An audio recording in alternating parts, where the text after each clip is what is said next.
à commencer. Voilà.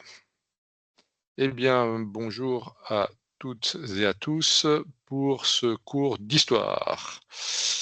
Le le début de l'aéronautique, comme, vous le trouverez dans la plupart des ouvrages, c'est le rappel que l'homme a depuis très longtemps et probablement même avant la mythologie grecque, dont parle cette slide, rêvé de voler comme les oiseaux. C'est un très, très vieux rêve. Dans la mythologie grecque, on trouve le mythe d'Icare. Le mythe d'Icare, c'est Dédale a été mandaté architecte pour y construire un labyrinthe destiné à y enfermer le Minotaure. Ceci étant, pour que les plans du labyrinthe ne soient pas divulgués, eh bien, le roi Minos a enfermé Dédale et son fils Icare à l'intérieur du labyrinthe en espérant qu'ils n'en sortiraient jamais. Bon, Icare décide de fabriquer des ailes avec des plumes et de la cire. Et la mythologie nous dit que ça a marché. Icare a réussi à s'envoler. Il a pu s'échapper du labyrinthe grâce aux ailes qu'il s'était fabriquées, ailes fixées à ses bras avec de la cire, mais tellement ébloui, enchanté, grisé par le vol, il se rapproche trop près du soleil, la cire a fondu et il est tombé et il est mort noyé. Voilà, donc ça c'est le mythe d'Icare. Ceci étant, le mythe d'Icare reste très très présent, mais bon, ça n'a aucune réalité physique, aucune réalité aéronautique, c'est de la mythologie. Bien, la chose un peu plus concrète, réelle, c'est que le premier objet qui se soit réellement arraché du sol, soit envolé dans les airs avec des forces aérodynamiques, c'est le cerf-volant. Euh, on a des traces écrites comme quoi les cerfs-volants existaient il y a déjà plus de 2000 ans, mais on ne sait pas exactement quand ils ont été inventés et depuis combien de temps ils sont utilisés, probablement bien avant.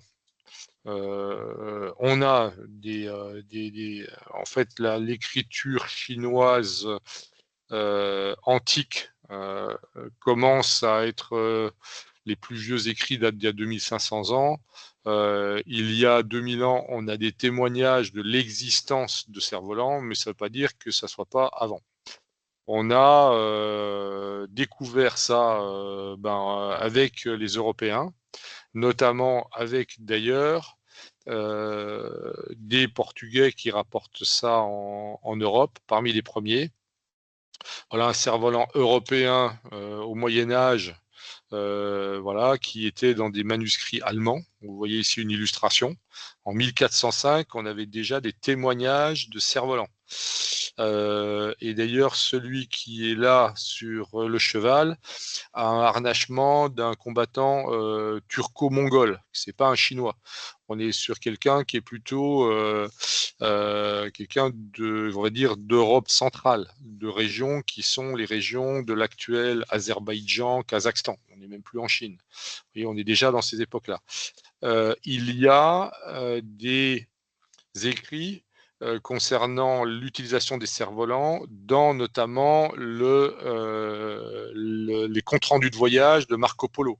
Donc là, ce sont des Vénitiens qui sont allés en Chine au XIVe siècle, hein, c'est dans les années 1360-1380, et Marco Polo, dans ses comptes rendus de voyage en Chine, parle de cerfs-volants qui étaient suffisamment grands, donc des structures déjà énormes, hein, des structures assez importantes, pour pouvoir soulever un homme qui était attaché à ce cerf-volant, donc qui s'envolait avec le cerf-volant, de façon à pouvoir observer les lignes ennemies et les armées de l'ennemi. Donc le cerf-volant a déjà été utilisé comme objet volant destiné à emporter un observateur pour des usages militaires. On a là quelques illustrations de cerfs-volants japonais ou d'un cerf-volant des îles de Micronésie, voilà, avec cette fois-ci des cerfs-volants pilotables. Voilà, c'était une utilisation de loisir, certes, mais vous voyez que dès le XIVe siècle, en Europe, on apprend à faire voler un plus lourd que l'air. Et je ne sais pas si en Europe, on a utilisé les cerfs-volants pour soulever des êtres humains, mais par contre, en Chine, d'après le témoignage de Marco Polo, ça se faisait déjà. On a ensuite eu toujours des idées, des projets, plein de gens qui ont réfléchi à des projets. Ceux-là, là, les 3 dessins que vous voyez sont 3 dessins des carnets de Léonard de Vinci. Alors lui, c'est un génie absolu. Il a imaginé beaucoup de choses.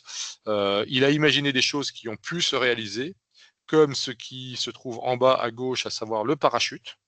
Il a théorisé, inventé le principe du parachute. Et ça se réalisera. Il a également à droite imaginé des machines volantes avec des ailes articulées comme celles des oiseaux. En observant d'ailleurs suffisamment la forme des ailes des oiseaux pour intégrer la notion de courbure. Donc les ailes qu'il a dessinées, et il y a dans ses carnets d'autres dessins plus poussés, ont servi au Clos Lucé à Amboise, un endroit que je vous recommande vivement de visiter un jour. Le Clos Lucé est une demeure de la Renaissance, de la fin du XVe siècle, qui a été attribuée par François Ier à Léonard de Vinci pour qu'il puisse y travailler. Amboise était une des résidences royales fréquentes, fin du XVe, début du XVIe siècle. Donc sous le règne de François Ier et de Marie de Médicis, ces châteaux, notamment le château d'Amboise, fut transformé, et le Clos Lucé, qui était juste au pied du château d'Amboise, a été attribué comme résidence par François Ier à Léonard de Vinci.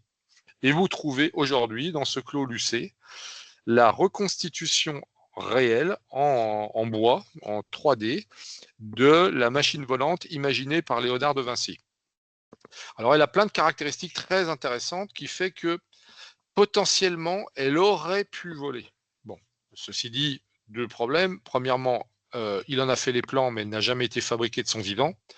Et 2, on l'a fabriqué, cet exemple, à partir des plans de Léonard. Aérodynamiquement parlant, il est probable qu'elle pourrait voler. Le problème, c'est que si elle volait, ça serait un très très mauvais planeur parce que elle est extrêmement lourde. Et 2, ce qu'a dessiné Léonard, pensant pouvoir être un vol articulé avec des ailes battantes, n'aurait jamais permis d'avoir l'énergie nécessaire pour se soulever du sol. Donc éventuellement, on l'aurait emmenée en hauteur, peut-être qu'elle aurait réussi à planer, mais on n'a pas essayé. Mais de toute façon, elle n'aurait jamais pu avoir un vol rectiligne autonome, ou alors il lui aurait fallu un moteur d'une telle puissance que de toute façon, il n'aurait jamais existé, et même peut-être de nos jours, ça serait assez compliqué à faire voler. Parce que globalement, elle a une surface portante qui est probablement aérodynamiquement assez efficace, encore qu'on ne l'ait pas essayé en soufflerie, mais tellement épaisse et tellement lourde que même avec un très gros moteur, c'est pas évident que ça aurait marché. Mais il avait quand même réuni sur son croquis toute une série de caractéristiques qui 3 siècles plus tard, presque 4 siècles plus tard, vont donner naissance aux premiers aéronefs. Des ailes avec une courbure dégressive, un profil de bord d'attaque presque cohérent avec ce que l'on fait aujourd'hui, un système de stabilisation à l'arrière, parce qu'il avait observé que les oiseaux avaient tous une queue et que cette queue était orientable et permettait donc du coup de stabiliser le vol. Voilà. Enfin, le 3e projet de Léonard de Vinci, c'est l'hélicoptère. Sauf que là, il était complètement à côté de la plaque du point de vue aérodynamique. Il avait imaginé l'hélicoptère avec une vis qui se visserait dans l'air. Le problème, c'est que là où la physique de la fin du 15e, début du 16e siècle était totalement ignorante d'un certain nombre de grandeurs, la masse volumique et la viscosité de l'air n'auraient jamais permis à une vis de ce diamètre de créer une portance suffisante pour soulever l'objet qui se trouve en dessous. Qui plus est, il aura fallu que cette vis tourne à des vitesses monstrueuses pour que ça puisse avoir un effet aérodynamique. Et la vitesse monstrueuse à laquelle cette vis aurait dû tourner impliquait ici d'y installer un moteur d'une telle puissance que jamais on serait arrivé à l'équation. Voilà. Donc, obtenir de la portance par quelque chose qui se visse dans l'air, ça fonctionnait dans l'eau. Il imaginait que ça marcherait dans l'air, mais la densité de l'air est totalement insuffisante pour permettre à un objet comme ça de fonctionner. Ceci étant, l'idée de générer une portance avec une voilure tournante, là aussi, il a été pionnier. Sur le principe, il a raison. Sur la réalisation, il est complètement à côté de la plaque. Ça ne pouvait pas fonctionner avec ce type de dispositif. Mais l'idée de permettre un vol vertical stationnaire est quand même née chez ce génie du XVIe siècle. Alors, les vrais vols, quand est-ce que ça commence réellement? Voilà, le ballon à air chaud. Le premier système qui va permettre de s'élever dans l'air va être l'aérostation. Et d'ailleurs, les questions du BIA démarrent avec ça. Je n'ai jamais vu dans les annales des 10 dernières années de questions sur les réalisations antérieures. Alors, les frères Montgolfier, ben, qu'est-ce qu'ils font? Ils découvrent que une feuille de papier se soulève dans l'air chaud de la cheminée. Donc, ils se disent que si l'air chaud monte, c'est qu'il est capable de générer une force. C'était totalement empirique. Ils n'avaient pas imaginé que c'était le principe d'Archimède et la poussée d'Archimède qui générerait la force suffisante. Mais ils ont empiriquement se dit, ben, si l'air chaud monte, il suffit d'emprisonner cet air chaud et à ce moment-là, on monte avec lui.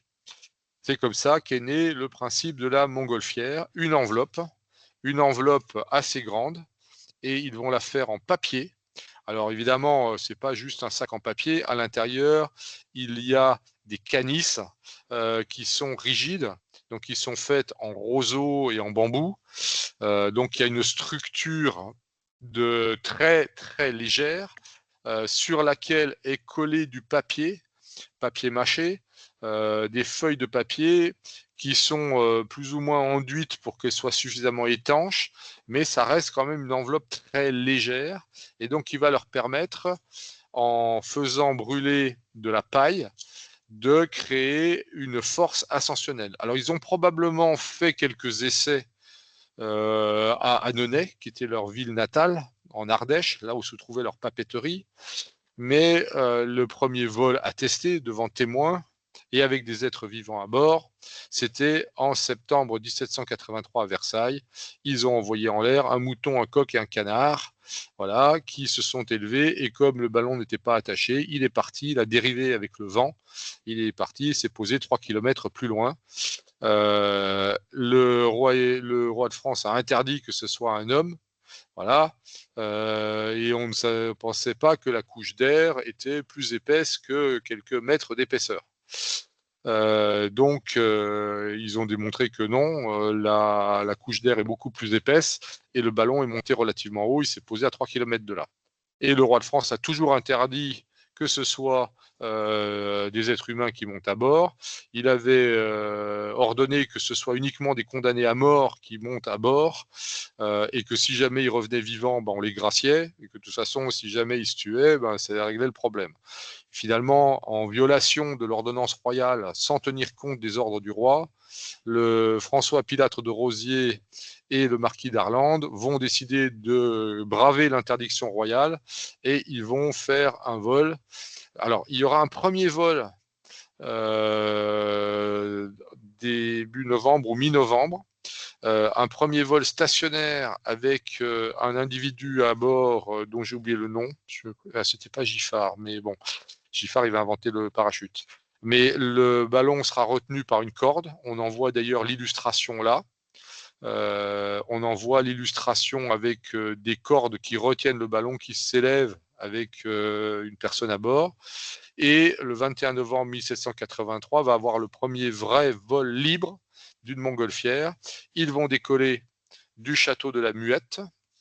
Le château de la Muette, il se trouve aujourd'hui dans Paris. C'est d'ailleurs le siège de l'OCDE, l'Organisation de coopération et de développement économique. Donc, mais ce château de la Muette, il y avait un grand parc devant, dont une grande partie a disparu aujourd'hui, remplacé par des immeubles. Ils vont décoller du château de la Muette et comme le vent vient de l'ouest, eh bien le ballon va s'élever, cette montgolfière va s'élever, va dériver et va se poser du côté de la butte aux Cailles dans le 13e arrondissement.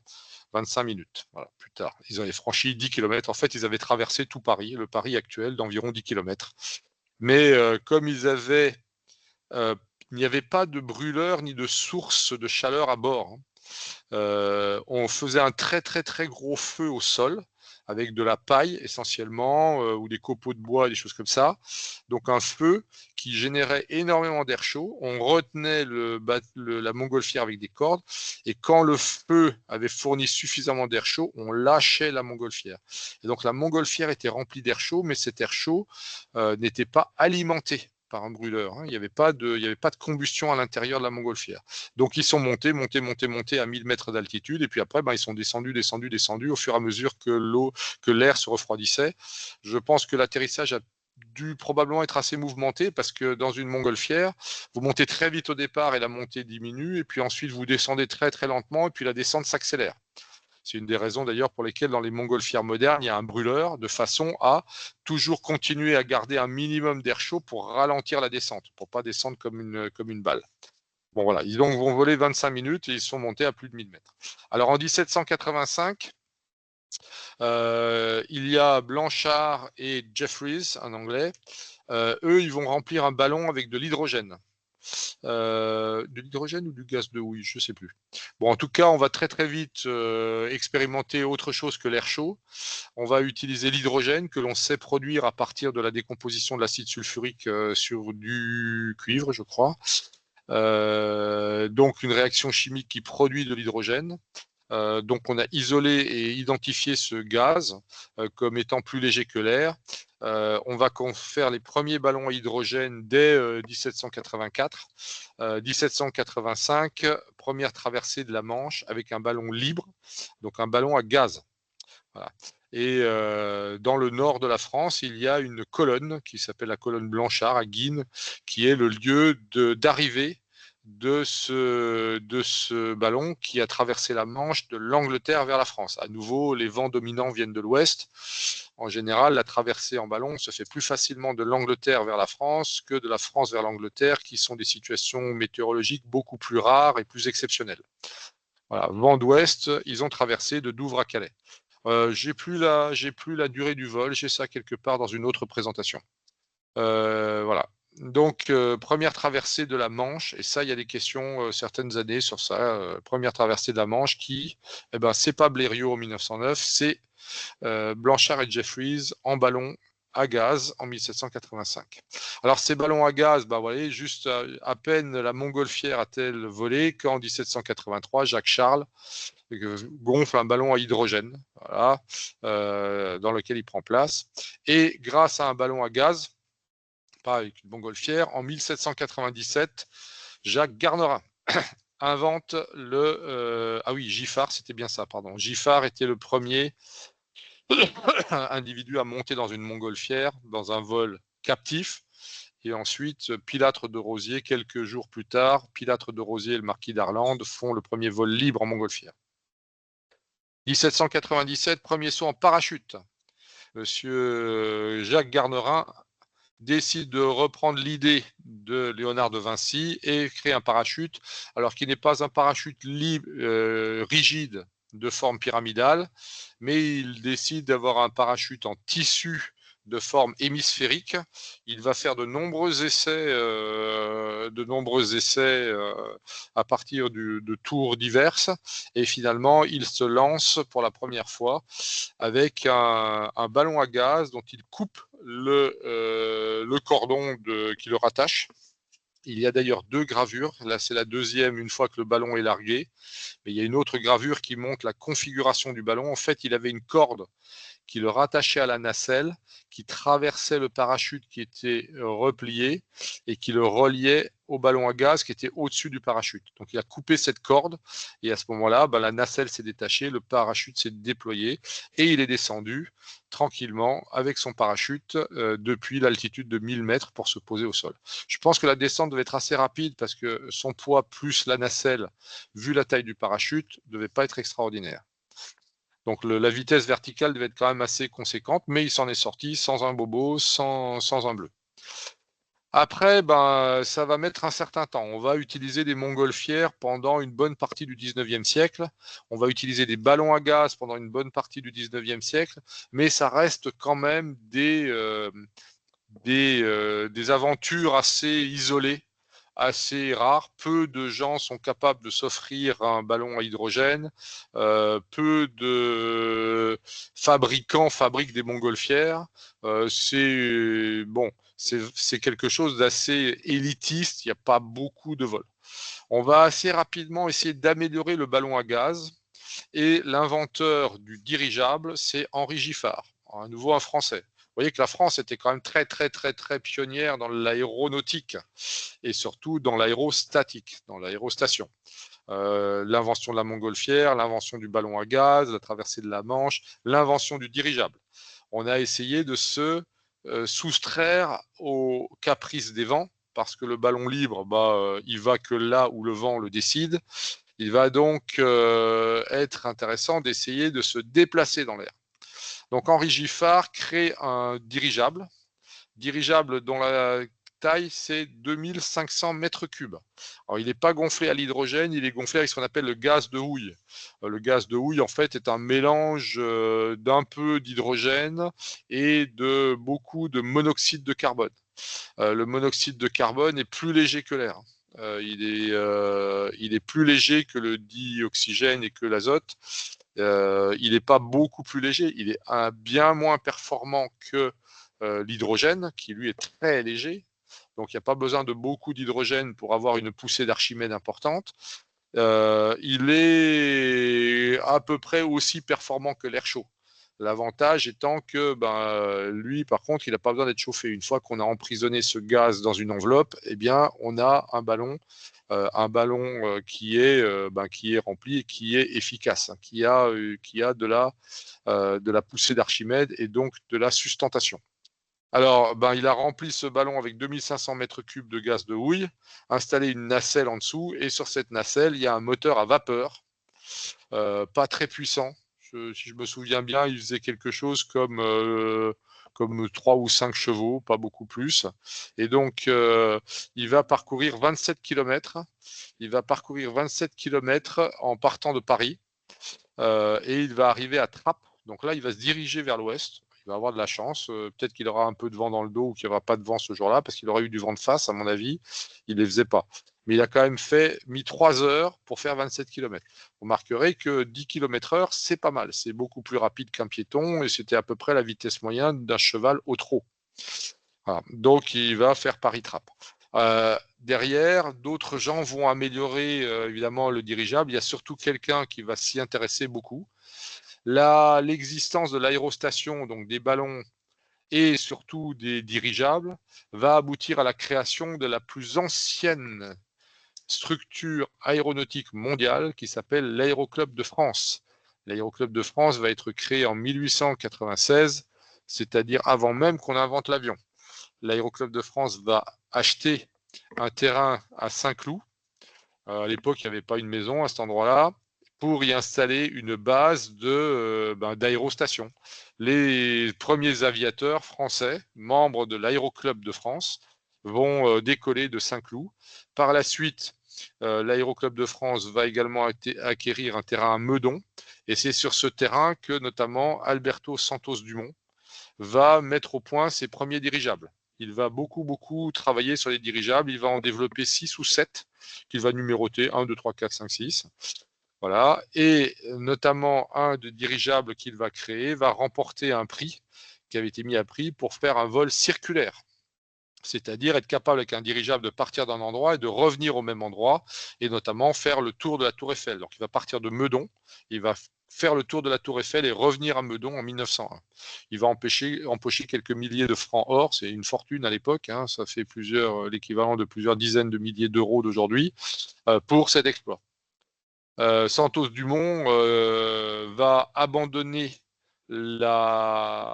ses recherches et ses travaux sur les dirigeables. Alors Santos Dumont, c'est un type assez marrant, hein. C'est le descendant d'une famille d'industriels du Brésil, enrichi dans la canne à sucre et le caoutchouc, ou le caoutchouc, je ne sais plus lequel des deux. Donc héritier d'une très grosse fortune et d'une entreprise industrielle, lui-même très intéressé par les sciences et les techniques, même s'il n'a pas fait d'études d'ingénieur.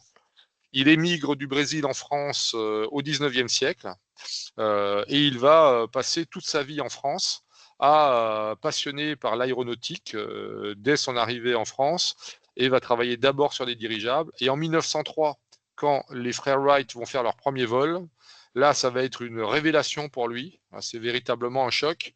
Il va totalement abandonner tous les travaux sur les dirigeables et il va s'intéresser au vol du plus lourd que l'air. Et il va commencer à concevoir des avions. Et nous allons en reparler, des avions de Santos Dumont. Alors, il y a une autre façon de faire voler. Là, on était sur des plus légers que l'air. Alors, les plus lourds que l'air. Les plus lourds que l'air. Jean-Marie Lebris. Jean-Marie Lebris, c'était là non plus pas un ingénieur, pas un pilote, pas un physicien. C'était un négociant en poisson. Intéressant, hein. Négociant en poisson et vivant en Bretagne. A énormément observé les oiseaux et constatait que les oiseaux étaient capables de voler dans certaines falaises du Nord Finistère, etc., sans jamais battre les ailes. Intéressant. Et il était très observateur, Jean-Marie Lebris, parce qu'il a vu que deux choses. D'une part, que les ailes des oiseaux étaient courbées, c'est-à-dire qu'elles avaient un extrado courbé et un intrado creux. Que quand on faisait des essais pour voler avec des choses plates, ça marchait pas, alors que quand on utilisait des surfaces courbées, on obtenait, avec l'effet du vent ou le déplacement dans l'air, on obtenait une portance. Alors, la portance avait déjà été théorisée par un physicien anglais au début du 19e siècle, 1804. Elle fut calculée par Bernoulli et son théorème un peu plus tard. Donc on savait empiriquement, et on a eu la confirmation par les physiciens, que la courbure de l'aile engendrait la dépression et donc la portance. Donc il a appliqué, lui, empiriquement, cette courbure à des ailes. Mais il a surtout compris quelque chose que les physiciens, eux, n'avaient pas tout à fait compris, c'est que si l'on faisait varier l'incidence, c'est-à-dire si on fait varier l'angle que l'aile fait avec le vent relatif, la portance varie. La portance varie et il avait remarqué que même mort, l'albatros s'élève si on expose sa dépouille, elle, étendue face au vent selon une certaine inclinaison. Et quand on fait varier l'inclinaison, l'albatros, le cadavre de l'albatros monte, alors que quand on diminue l'inclinaison, le cadavre de l'albatros descend. Et donc, il a compris que l'inclinaison ici était importante. Et donc, il crée quelque chose qu'on appelle la barque ailée. Voilà. Alors, ça a une forme de barque. Il y met deux ailes avec un système de poignées, comme les dames de nage, mais au lieu d'avoir des rames, ces systèmes de poignées lui permettaient de faire varier l'inclinaison de l'aile et donc de faire varier la portance. Alors, il décolle tiré par un cheval sur la plage de Sainte-Anne-la-Palue, je crois que c'est à côté de Morlaix, tiré par un cheval avec une corde. Il prend de la vitesse, il fait varier l'inclinaison des ailes et il s'envole. Et là, le vent qui était évidemment plus fort une fois qu'il s'était élevé à cause du gradient de vent au sol, le vent au sol est plus faible que le vent à 5 mètres, 10 mètres d'altitude. Dès que son barque ailée a commencé à s'élever, elle est arrivée dans un vent fort et elle a commencé à se soulever à très très grande vitesse. Elle a même soulevé la charrette et le cheval qui s'est affolé parce qu'il s'est retrouvé en l'air. Bon, heureusement, il a compris qu'il fallait rendre la main. Il l'a rendu tout doucement, heureusement pour lui, qu'il n'a pas fait brutalement, ce qui fait que le cheval est redescendu par terre et lui, il a coupé la corde et il est allé se poser sur la plage de Sainte-Anne-la-Palue. Donc, il a été le premier vol, on va dire, avec l'effet cerf-volant d'un plus lourd que l'air, mais le premier vol libre d'un plus lourd que l'air, parce qu'une fois qu'il avait coupé la corde, c'était un planeur. Ça a été le premier planeur. Alors certes, il a décollé comme un cerf-volant et il s'est posé comme un planeur. On peut lui reconnaître deux mérites. Premièrement, il a fait le premier atterrissage en planeur, d'un plus lourd que l'air non motorisé. Et il a réussi à le faire sans se tuer, alors qu'il n'avait pas été formé pour ça. Aujourd'hui, la formation SPL, c'est surtout se former les pilotes à l'atterrissage. Et deuxième chose, il a eu le mérite de comprendre que l'inclinaison des ailes déterminait l'importance de la portance. Donc l'assiette et l'angle d'incidence déterminaient la portance. Mais c'est quand même, c'était très empirique, mais c'est remarquable. Et une partie de ces travaux vont inspirer quelqu'un d'autre dont on va parler après. Alors, on a d'autres expérimentations. Alors, c'est pas écrit là-dessus, mais ce premier vol plané par Jean-Marie Lebris, c'est 1856, en Bretagne, à Sainte-Anne-la-Palue. Ensuite, on a d'autres pionniers. Clément Ader, encore un Français. Lui, il va développer une machine qui va utiliser à la fois la courbure des ailes, ressemblant à celle d'une chauve-souris. Alors, l'engin que vous voyez là, en fait, c'est Avion 3. Il en a fait 2 avant, un qui n'a jamais décollé, un qui va faire un petit saut de puce d'environ 20 cm de haut sur quelques dizaines de mètres. Il va vite comprendre certaines erreurs, mais il tentait d'avoir à la fois des ailes battantes et courbées. Et ça, c'était probablement l'erreur. Le tout motorisé ici par un énorme engin qui était un moteur à vapeur. Donc en fait, c'était un moteur qui brûlait de l'alcool, alcool qui brûlait dans une chaudière vaporisant de l'eau, et cette eau vaporisée, cette vapeur faisait tourner une turbine ici. C'était pas des pistons, c'était une turbine qui entraînait les hélices. Alors, son moteur à vapeur était absolument extraordinaire de sophistication. Le problème, c'est que un moteur à vapeur, ça développe pas une puissance géniale, et surtout, c'est très lourd parce qu'il y a la chaudière, il y a l'eau, etc. Donc, le rapport poids-puissance n'était pas très bon. Il a réussi néanmoins à décoller. Il a fait un vol à Grès-Herminvilliers dans le château de la baronne de Rothschild, où il a volé sur 300 mètres à environ 50 cm d'altitude en ligne droite. Il faut voir que son avion n'avait pas d'empennage, pas d'aileron, et que donc le vol n'était pas contrôlable. C'est pour ça qu'on ne considère pas qu'il s'agisse du premier vol d'un véritable aéronef. Il a fait un saut de puce en ligne droite, c'est un plus lourd que l'air. Mais aujourd'hui, on ne considère toujours pas que l'avion qui était appareil volant imitant l'oiseau naturel, c'était ça, c'est lui l'inventeur du mot avion. Appareil volant imitant l'oiseau naturel. C'est lui qui a créé le mot avion, qui a créé l'acronyme avion et qui a baptisé son objet volant là, Éole. Le premier s'est appelé Éole, puis le suivant s'est appelé Avion 3. Voilà. Eh bien, lorsqu'il a voulu le refaire, devant cette fois-ci des huissiers et des témoins, l'engin n'a pas décollé. Et Adair, totalement dégoûté par les commentaires, etc., a totalement arrêté tous ses travaux et toutes ses recherches. Il s'est consacré ensuite sur un deuxième domaine de recherche, qui est le domaine du téléphone. Et là, il a très très bien réussi dans le monde du téléphone. Une nouvelle invention aussi qui venait de sortir aux États-Unis. Il va se consacrer au téléphone. Il va créer le premier réseau téléphonique dans Paris. Et surtout, il va créer les premières cabines téléphoniques avec des jetons qui s'appelait le taxiphone et qui a existé jusque dans les années 50-60. On avait des taxiphones avec des appareils à jetons. Dans tous les bistrots, etc. C'était Clément Ader qui avait créé ce réseau téléphonique. Voilà. Il va écrire une doctrine sur l'utilisation militaire de l'avion, parce qu'en fait, ses sponsors, ceux qui vont financer ses recherches, c'est essentiellement les militaires. On est dans les années 1890-1900, dans une période de totale psychose par rapport à la revanche sur l'Allemagne. La France avait perdu la guerre contre la Prusse en 1870. Elle a été amputée de l'Alsace et de la Lorraine en 1871. Et depuis 1871, la seule obsession des militaires, c'est la revanche, la prochaine guerre contre l'Allemagne. Elle va avoir lieu en 1914, ça sera une boucherie totale. Mais voilà. Donc les militaires étaient prêts à financer toutes les recherches sur toutes sortes d'armes nouvelles, etc. Entre autres, c'est eux qui vont financer les recherches de Clément Ader. Mais il va écrire un bouquin qui va avoir un grand succès parce qu'il était quand même assez visionnaire. Et il va expliquer comment l'avion peut être utilisé, à quoi il va servir et comment on va s'en servir dans un conflit. Alors que l'engin n'existait pas encore. Hein.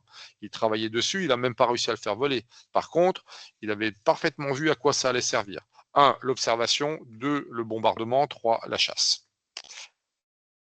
Alors, d'autres vont travailler sur les plus lourds que l'air, notamment Otto Lilienthal. Otto Lilienthal, très intéressé par les expériences faites par un certain nombre de gens, notamment le cerf-volant cellulaire de Lawrence Hargrave, qui va permettre ce cerf-volant d'emmener un homme. Bon, c'est un cerf-volant, Hein, c'est pas un avion, c'est pas un planeur, il sera rattaché au sol, il faut du vent pour qu'il puisse décoller, mais c'est un cerf-volant cellulaire qui est suffisamment grand, suffisamment solide et surtout suffisamment stable pour permettre à un homme de quitter le sol. D'autres, Otto Lilienthal, un génie absolu, va énormément travailler sur la question de la stabilité. Il va travailler sur la stabilité parce qu'il se rend compte que les surfaces portantes, alors il va beaucoup s'inspirer des travaux de Lebris, il va comprendre la notion d'incidence, travailler sur la courbure, travailler sur des profils, sur l'efficacité des profils, et se rendre compte que quand on modifie l'incidence, il va découvrir quelque chose de très important dans ses expériences, c'est la notion de centre de poussée. On a vu ça dans le chapitre aérodynamique. Quand on modifie l'incidence, on modifie la portance, donc la force de sustentation augmente, mais le point où elle s'applique avance, c'est-à-dire que l'endroit où se trouve le centre de poussée avance. Autrement dit, vous augmentez l'incidence, votre centre de poussée avance, et donc votre aéronef tend à se cabrer. Il faut donc avoir une profondeur pour compenser cette force-là. Eh bien, c'est lui qui va mettre au point les premiers planeurs avec une profondeur.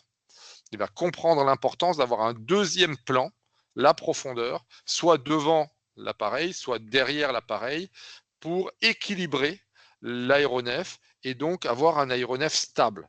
Otto Lilienthal va être celui qui va créer, qui va vraiment résoudre la question de la stabilité. Malheureusement, en décollant d'une falaise avec l'un de ses... alors, il va faire plein de vols planés, hein. Il va vraiment voler. Il va créer des vrais planeurs. Et il va voler, il va s'envoler, il va faire des vols planés, certains de distance assez considérable, de plusieurs kilomètres. Mais il va malheureusement être la victime de la mauvaise qualité des matériaux, parce qu'il va construire un planeur avec une profondeur, un engin qui aurait dû être une merveille de stabilité. Malheureusement, la profondeur va casser. Lui, il va piquer du nez, il va s'écraser au pied de la falaise, il va mettre plusieurs jours avant de décéder, malheureusement, dans d'affreuses souffrances, et il va décéder en 1896. Ce décès mais c'est pas en 1896, c'est plus tard d'ailleurs.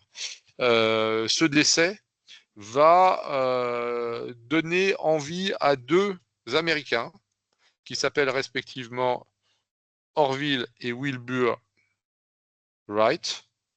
Voilà, je vais sauter la diapo des dirigeables. Ces deux Américains étaient aussi passionnés d'aéronautique. Ils étaient passionnés de planeurs. Ils vont construire des planeurs. Ils vont construire des planeurs et puis ils vont petit à petit se décourager parce qu'ils n'arrivent pas à des résultats très intéressants. Leurs planeurs sont trop lourds, les surfaces portantes sont pas efficaces, sont pas assez efficaces. Leur finesse est lamentable, voilà, la traînée aérodynamique est trop grande. En fait, pour pouvoir embarquer un homme, ils créent des planeurs de plus en plus grands pour pouvoir voler loin. Ceci dit, en créant des planeurs de plus en plus grands, ils ont des problèmes de rigidité, donc ils doivent faire ce que vous voyez sur cette photo, c'est-à-dire mettre des entretoises, mettre des élingues, mettre des haubans, et tout ça crée de la traînée. Autrement dit, il y a de la portance, mais ils n'avancent pas. Et donc là, le résultat n'est pas terrible. Ils finissent par laisser tomber leurs recherches. 1896, Otto Lilienthal se tue, ils apprennent la nouvelle. Ils découvrent qu'il se tue parce qu'il avait créé des dérives et que la dérive s'était rompue. Et là, les deux frères Wright reprennent leurs travaux. À la fin du 19e siècle, dans les années 1898-1899, ils reprennent leurs travaux et ils reprennent l'idée de Otto Lilienthal. Ils reprennent tous les travaux d'Otto Lilienthal sur les surfaces portantes et sur les surfaces de stabilisation. La stabilisation. Et il crée une soufflerie en 1901. Alors, sur le modèle d'une autre soufflerie, qui a été créée là aussi par un Français 30 ans plus tôt, dans les années 20 ans plus tôt, 1880, Gustave Eiffel crée la première soufflerie, qui se trouve à Paris dans le 16e arrondissement. qui se visite, hein, qui existe toujours et que l'on peut visiter. La soufflerie Eiffel, dans le 16e arrondissement de Paris, a été créée par Gustave Eiffel pour regarder quelle est l'incidence du vent sur les ponts de chemin de fer qu'il construisait. Il va s'en servir en 1887-1888 pour y tester une maquette de la future tour Eiffel réalisée et inaugurée en 1889 pour regarder l'effet du vent sur la tour. Et en effet, la tour est flexible, heureusement, sinon elle casserait. Elle est flexible et elle oscille dans le vent, d'environ 1,20 m à son sommet. Donc, il va utiliser les souffleries pour tester les ponts, puis la tour. Et les frères Wright trouvent que c'est une excellente idée. Ils construisent une soufflerie pour y essayer des avions. Ce qui sera fait en France aussi après 1903. Mais ils construisent une soufflerie et ils testent la stabilité et la portance. Et c'est ce qui va leur permettre de faire non plus un planeur, mais un engin motorisé. Et le 17 décembre 1903, ils font leur premier vol à Kitty Hawk, 400 mètres en ligne droite.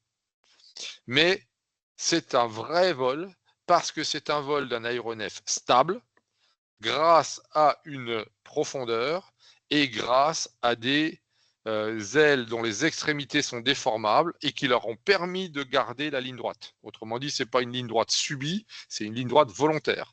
Et très vite, dès tout début de 1904, ils font un virage et encore mieux, en 1904, ils font un circuit complet avant de se poser.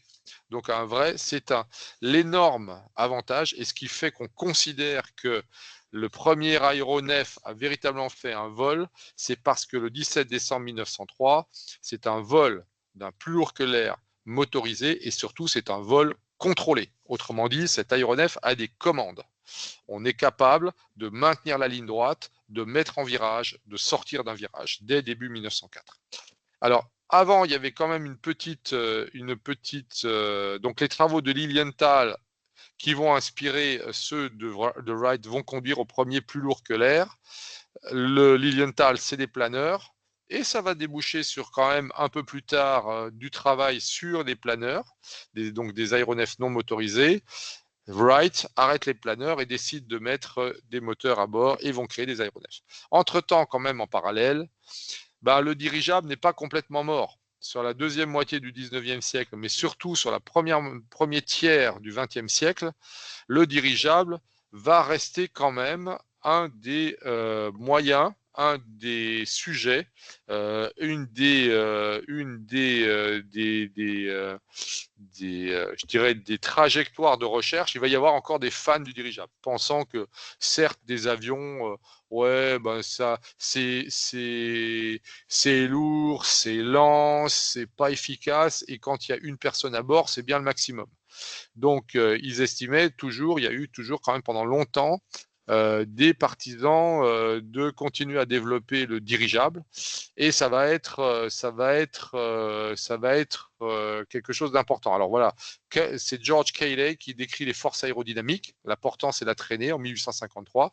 C'est lui qui va établir l'équation de la portance. Je rappelle que c'est l'équation que vous devez connaître par cœur, hein. Z égale 1,5 de rho S CZ V carré. Okay, voilà. Otto Lilienthal a étudié systématiquement les ailes des planeurs, mais surtout la stabilité et la profondeur. Octave Chanute, lui, a poursuivi les études en inspirant les frères Wright. Il a poursuivi les études de Lilienthal sur le profil des ailes, Octave Chanute. Eh bien, on a de l'autre côté les dirigeables, c'est notamment Ferdinand von Zeppelin va créer des dirigeables. Il va commencer à travailler là-dessus à partir de 1900. Le premier dirigeable qui va véritablement être efficace, c'est 1904. Il est installé à Friedrichshafen, dans le sud de l'Allemagne, au bord du lac de Constance, et c'est là que se trouvaient ses ateliers. C'est d'ailleurs là que se trouvent toujours aujourd'hui les descendants de la société Zeppelin, qui construisent des dirigeables aujourd'hui modernes, remplis à l'hélium, avec des enveloppes en matériaux synthétiques. À l'époque, c'était de la toile de coton enduite. Il y a à Friedrichshafen, si vous avez l'occasion d'y aller, un musée Zeppelin absolument extraordinaire, vraiment très intéressant, avec une reconstitution de parties entières et notamment des salons du Hindenburg, le plus grand dirigeable au monde, qui en 1936 fit un voyage et un seul, de Berlin à Lakehurst dans le New Jersey, et malheureusement, à son arrivée, il a été frappé par la foudre, il a pris feu, faisant 37 morts parmi les 94 passagers. Il y a quand même une soixantaine de personnes qui en ont réchappé, par miracle quasiment. Voilà. Donc, le premier dirigeable, les dirigeables vont quand même continuer à être développés, de plus en plus grands, de plus en plus gros, de plus en plus monstrueux, pouvant emporter des charges utiles énormes. Voilà, ce premier dirigeable au-dessus du lac de Constance fait 128 mètres de long. Il est gonflé à l'hydrogène. Voilà, il a fait 6 km en 18 minutes à 400 mètres d'altitude, mais ensuite ils vont travailler énormément, surtout sur des moteurs très puissants. Alors, l'aéronautique va continuer à progresser. 1905, création de la Fédération aéronautique internationale, à nouveau par les Français et les Américains. Deux structures, l'Aéroclub de France, créé en 1896, et le Aviators Club en Angleterre et son équivalent américain vont créer la Fédération aéronautique internationale. En 1907, encore un Français, Paul Cornu, invente l'hélicoptère. Alors l'hélicoptère, vous voyez la photo qui est là, il est quand même très différent de ce qu'on fabrique aujourd'hui. Mais il y avait ici un moteur assez puissant pour entraîner sur un arbre deux courroies. Ces deux courroies entraînaient deux rotors. Alors les rotors étaient pas à l'efficacité des pales actuelles, mais c'était quand même de véritables ailes. D'accord, c'était véritablement des surfaces portantes, alors qui étaient très larges, donc très mauvaises du point de vue de la traînée, mais suffisamment efficaces du point de vue de la portance pour engendrer une portance. Alors l'intérêt, c'est qu'il avait deux rotors qui ne tournaient pas dans le même sens. D'accord, ce rotor tournait dans le sens anti-horaire et ce rotor-là tournait dans le sens horaire. Donc, on n'avait pas de couple d'inversion. D'accord, on n'avait pas de couple contrarotatif. Les deux couples contrarotatifs s'annulaient. Et donc, on n'avait pas besoin de ce qu'on a aujourd'hui sur un hélicoptère à rotor unique, d'avoir un rotor de queue. On a quelque chose d'ailleurs qui est un peu équivalent au Chinook. Je ne sais pas si vous connaissez cet hélicoptère. Alors tiens, je vais arrêter le partage. On va passer sur Internet. Voilà. Je vais partager mon écran entier. Ça sera plus simple. Voilà, tout l'écran. Pouf. Voilà. Donc vous voyez mon écran.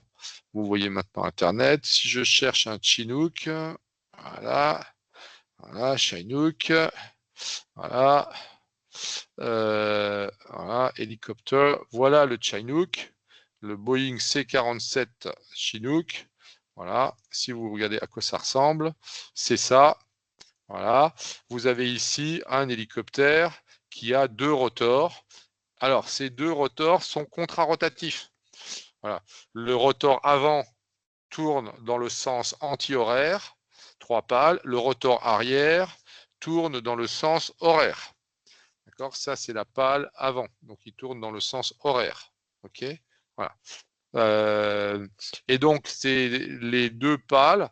Le fait d'avoir deux rotors fait que vous avez deux couples qui s'annulent. En plus de ça, ils ne sont pas apposés au même point. On peut avoir donc il n'a pas besoin de mât à l'arrière, il n'a pas besoin de rotor de queue, comme l'aurait par exemple un autre type d'hélicoptère que serait voilà, ce type d'hélicoptère à deux rotors n'a pas besoin de rotor de queue, contrairement à ce que nous avons vu dans les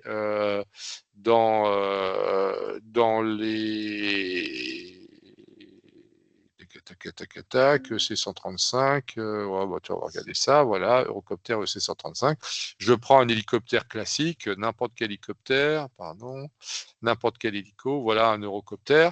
Lui, il est obligé, comme il a un rotor simple, voilà, comme il a un rotor unique, ça crée un couple contrarotatif qu'il faut absolument bloquer grâce à un rotor de queue, comme il y a sur celui-ci, comme il y a sur la queue d'un autre hélicoptère que je ne vois pas bien ici à droite, ou d'un hélicoptère qui se trouve ici derrière. Là, vous voyez, il y a un rotor de queue. Voilà. Et donc, on a des hélicoptères qui ont éventuellement, dans certains cas, de double rotor, notamment les hélicoptères de type Kaman. Voilà, les Kaman, tac, tac, Kaman hélicoptère. Voilà, vous avez des hélicoptères comme celui-ci, le Kaman. Voilà, voilà un hélicoptère comme le Kaman. Ça, il a, ah punaise, ben on va le prendre comme ça, voilà. On va s'agrandir celle-là. Il a deux rotors, l'un à côté de l'autre, alors qu'ils ne se croisent pas parce que c'est assez complexe comme système. Mais vous voyez, il n'a pas de rotor de queue parce que les couples s'annulent. Voilà. Donc, le mieux, c'est de le voir de face. On comprend mieux de face que les deux rotors sont disposés avec une inclinaison qui fait que les pales ne se croisent jamais. Voilà. Il faut voir un Kaman vu de face, Kaman hélicoptère de face. Où est-ce que j'en ai un vu de face? Quand on le voit de face, on comprend mieux. Voilà. Quand on le voit de face, on voit que les deux rotors ne se croisent pas. Voilà. D'ailleurs, c'est une vidéo. Ça tombe bien. Et vous voyez mieux ici la vidéo. C'est une vidéo ou c'est un... Ah bah non, c'est pas une vidéo. Où est-ce que me dit cette vidéo montre que here is a video showing. Voilà. Voilà, on va essayer de voir. Voilà la vidéo. J'espère que vous la voyez. Voilà. Vous voyez que les rotors s'emboîtent. Voilà. Alors on a l'impression qu'ils tournent de façon irrégulière, mais non. Voilà.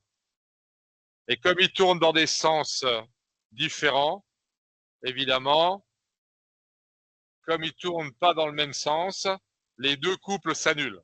Bon. Par contre, question vibration, c'est pas la joie. Voilà. Question vibration, c'est pas la joie, ce type d'hélicoptère. Donc je reviens maintenant à ma présentation sur ça. Voilà, Paul Cornu crée le premier hélicoptère avec deux rotors. Voilà. Il décolle. Il arrive quand même à monter à 1,50 m du sol. Donc c'est le premier vol d'un hélicoptère. Alors l'hélicoptère, ça va pas être un grand succès parce que on n'a pas forcément des moteurs assez puissants pour obtenir des portances suffisantes. L'hélicoptère va revenir vraiment à la mode avec des recherches à nouveau dans les années 30, un tout petit peu plus poussées, mais ça sera toujours pas très concluant. C'est l'arrivée des moteurs de très grande puissance qui vont naître pendant la Deuxième Guerre mondiale, qui vont permettre de créer les premiers hélicoptères avec des moteurs à piston dans les années 40, à la fin des années 40, puis les turbines dans les années 50 vont permettre à l'hélicoptère de véritablement décoller. 1907, M. Robert Esnault Pelterie invente le manche à balai, encore un Français. Voilà. Et il va inventer le manche à balai parce que les commandes sur les premiers aéronefs étaient des horreurs. Ça se commandait avec des sangles, avec des poignées, des choses comme ça. Il va inventer le manche à balai qui permet d'avoir sur la même commande la commande des gouvernes de roulis, les ailerons, et les commandes de tangage, c'est-à-dire la profondeur. Farman, Henry Farman. Henry Farman est en fait, contrairement à ce que son nom indique, en réalité un Français, mais d'origine anglo-néerlando, diversito. Voilà. En tout cas, il était descendant d'une famille vraiment multiculturelle, installée en France. Va en France devenir un industriel de l'aviation parce qu'il va créer de nombreux avions. Dès 1908, il fait le premier kilomètre en circuit fermé. Où ça? À Issy-les-Moulineaux.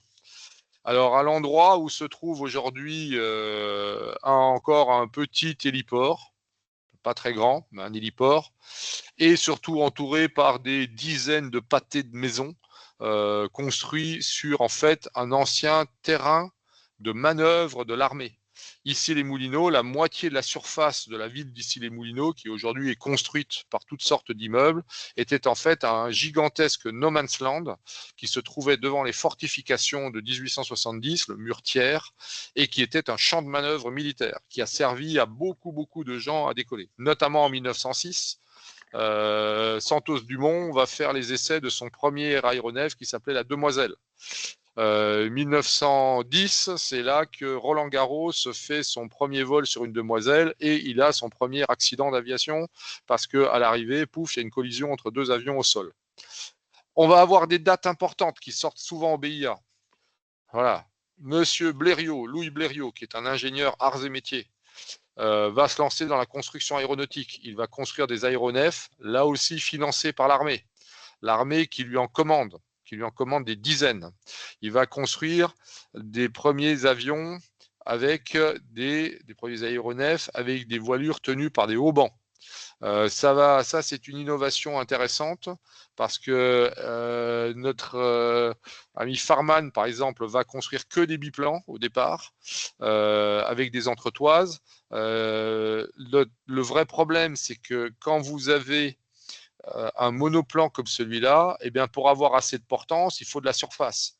Si vous voulez de la surface, eh bien, il faut allonger les ailes. Si vous allongez les ailes, vous avez un problème de résistance du longeron. Résistance du longeron que notre ingénieur Blériot va résoudre avec un système de raidisseurs en dessous. Vous voyez, vous avez ici des haubans en dessous et des haubans au-dessus, permettant d'absorber les effets de portance et déportance sur les ailes grâce à ces haubans. Malheureusement, ces haubans, des fois, cassent. Et c'est malheureusement ce qui s'est passé lorsque un Chilien ou un Péruvien, dont le nom va me revenir, va traverser les Andes. À l'arrivée, il va le faire avec un Blériot, sauf qu'à l'arrivée, il va casser un hauban, il va casser une aile, il va s'écraser, le pauvre. Louis Blériot, en tout cas, traverse la Manche le 25 juillet 1909. Il met 37 minutes pour faire 25 km. Et à l'arrivée, il va se poser dans un champ pas très plat, avec une bosse, il va rebondir et il va casser son avion. Voilà. Et c'est un gendarme qui va lui demander ses papiers. Il va juste lui dire son nom, lui dire OK, c'est bon. La traversée des Alpes, Jorge Chavez, 23 octobre 1910. Lui, par contre, malheureusement, il va réussir la première traversée des Alpes. Alors, il va traverser de Suisse en Italie par le Grand Saint-Bernard. On pensait qu'il serait difficile d'atteindre ces altitudes. Il démontre le contraire. Il redescend de l'autre côté. Malheureusement, on ne sait pas trop. On n'a que des hypothèses, mais il est fort possible que sa descente dans de l'air très turbulent l'ait amené à dépasser une vitesse critique. Il va malheureusement casser un de ses haubans, ce qui va déséquilibrer son avion, qui va faire qu'il va perdre une aile, il va s'écraser. Le pauvre va mettre 3 ou 4 jours avant de mourir, une semaine avant de mourir, mais malheureusement, cet exploit ne pourra. Bon, il va faire cet exploit et malheureusement, il va y laisser sa vie à cause de son atterrissage raté. Voilà, son atterrissage raté, conséquence de probablement un défaut structurel. Hydravion, encore une invention française. Henri Fabre, sur l'étang de Martigues, le 28 mars 1910, au lieu de décoller du sol, il va construire un avion. Il va construire un avion qui est sur des flotteurs et il va réussir à décoller à partir de l'eau et se reposer sur l'eau. Et cette fois-ci, en tout à fait bonne entente. Et l'hydravion, lui, va avoir, contrairement à l'hélicoptère, il va avoir un succès immédiat. Il va même y avoir à Monaco la création d'une course d'hydravion internationale, le prix Dutch de la Meurthe, que Roland Garros va remporter en 1912, je crois. Il va arriver deuxième en 1911, il va le remporter en 1912. Un autre grand innovateur, le domaine de vol des avions s'élargit. Les avions deviennent un peu plus fiables, de plus en plus solides. À partir des mauvaises expériences de Chavez en 1910, Blériot dès 1909, après son arrivée, il va tout de suite modifier. Ça, il s'appelait d'ailleurs le Blériot 11. C'était son 11e modèle. Il y en a beaucoup sur les 11 qui n'ont pas volé. Il a fait beaucoup de choses qui sont restées dans les cartons à dessin, se rendant compte que c'était qui avait des problèmes, il est passé au modèle suivant très très vite. Donc ça, le Blériot 11 va très très vite être modifié. Blériot va énormément améliorer ses appareils. Un autre constructeur, Morane, et son mécano Saulnier vont concevoir des avions très très vite, beaucoup plus efficaces que ceux de Blériot. Pégou, c'est dans un Blériot, mais qui était dire plus un Blériot 11 largement modifié. Donc on va renforcer les longerons, on va modifier la position des haubans, on va renforcer les haubans, etc. Et bien il va faire le premier looping et le premier vol d'eau. Non seulement il va essayer, alors c'était pour essayer un parachute, ok. Donc Pégou commence à mettre son avion sur le dos, se laisse tomber, évidemment, il descend en parachute et il se rend compte que l'avion continue à faire des boucles, fait des loopings, avant d'aller s'écraser. Eh bien, il décide immédiatement de remonter dans un autre avion et il fait des loopings, cette fois-ci sans sauter. Et voilà, il découvre qu'un avion peut à la fois faire des loopings, alias des boucles en français, mais peut également voler sur le dos à condition de garder l'incidence qui va bien. Autrement dit, l'inversion des commandes, c'est lui qui découvre ça. Ça veut dire que quand on est sur le dos, il faut pousser sur le manche pour monter et tirer sur le manche pour descendre.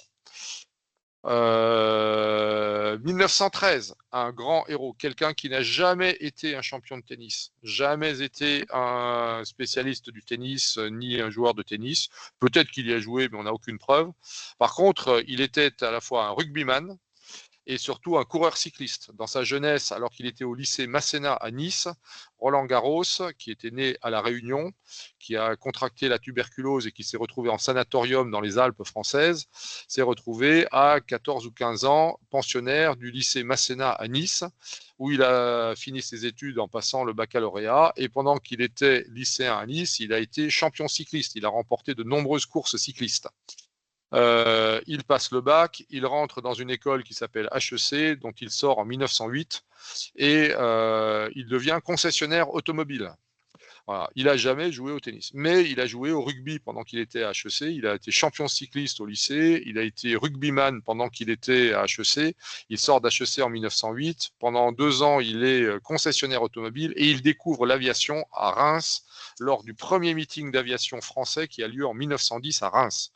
Là, il décide de tout plaquer, de devenir pilote. Il passe sa licence de pilote. Il achète une Demoiselle, qui est un avion construit en bambou et en corde à piano par Santos Dumont. Et grâce à cette Demoiselle, il commence à battre plein de records, des records de vitesse, des records d'altitude.